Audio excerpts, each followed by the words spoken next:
നമസ്കാരം, എല്ലാവർക്കും പ്രവാസി മലയാളിയിലേക്ക് സ്വാഗതം. സൗദി അറേബ്യയിൽ വരും മണിക്കൂറുകളിൽ കനത്ത മഴയ്ക്ക് സാധ്യത. രാജ്യത്തിന്റെ വിവിധ മേഖലകളിൽ കഴിഞ്ഞ ദിവസം മുതൽ കനത്ത മഴയാണ് അനുഭവപ്പെടുന്നത്. മക്കയിലും ജിദ്ദയിലുമെല്ലാം കനത്ത മഴ തുടരും.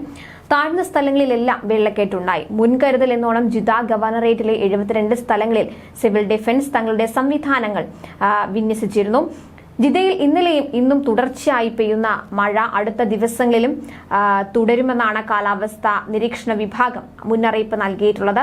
മഴയ്ക്കുള്ള സാധ്യത കണക്കിലെടുത്ത് ജിദ്ദ, റാബിക്, ഖുലൈസ് എന്നിവിടങ്ങളിൽ ഇന്ന് സ്കൂളുകൾക്ക് അവധിയായിരിക്കുമെന്ന് ജിദ്ദ വിദ്യാഭ്യാസ വകുപ്പ് അറിയിച്ചിട്ടുണ്ട്.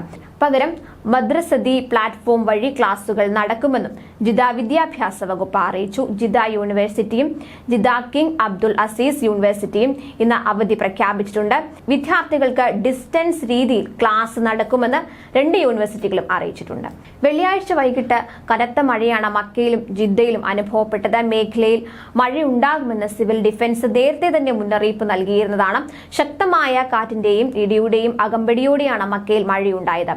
മസ്ജിദുൽ ഹറം പരിസരം, മിന, അറഫ, മുസ്തലിഫ എന്നിവിടങ്ങളിലും കൂടാതെ മറ്റ് ഡിസ്ട്രിക്റ്റുകളിലും മർക്കസുകളിലും ശക്തമായ മഴ ലഭിച്ചു. തെരുവുകളിൽ പ്രത്യേകിച്ച് അസീസിയ പ്രദേശത്ത് വെള്ളം നിറഞ്ഞു. ഇത് വാഹന ഗതാഗതത്തിന് തടസ്സം സൃഷ്ടിച്ചു. ചെറിയ ചില വാഹനങ്ങൾ വെള്ളക്കെട്ടിൽ കുടുങ്ങി.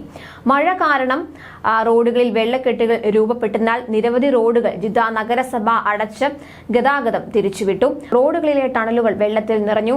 Hira street tunnel, prince Majid tunnel, prince Saud Al Faisal street, Palestine street എന്നിവ അടച്ചു. വാഹനങ്ങൾ അൽ ഹറമൈൻ റോഡിലേക്ക് തിരിച്ചുവിട്ടു. മുന്നറിയിപ്പിനെ തുടർന്ന് സിവിൽ ഡിഫൻസ് ടീമുകൾ മക്കയിലുടനീളം തങ്ങളുടെ സാന്നിധ്യം ശക്തമാക്കിയിരുന്നു. ജിദ്ദയുടെ വിവിധ ഭാഗങ്ങളിലും സാമാന്യം നല്ല മഴയാണ് പെയ്തത്. താഴ്ന്ന സ്ഥലങ്ങളിലെല്ലാം നേരിയ വെള്ളക്കെട്ടുണ്ടായി.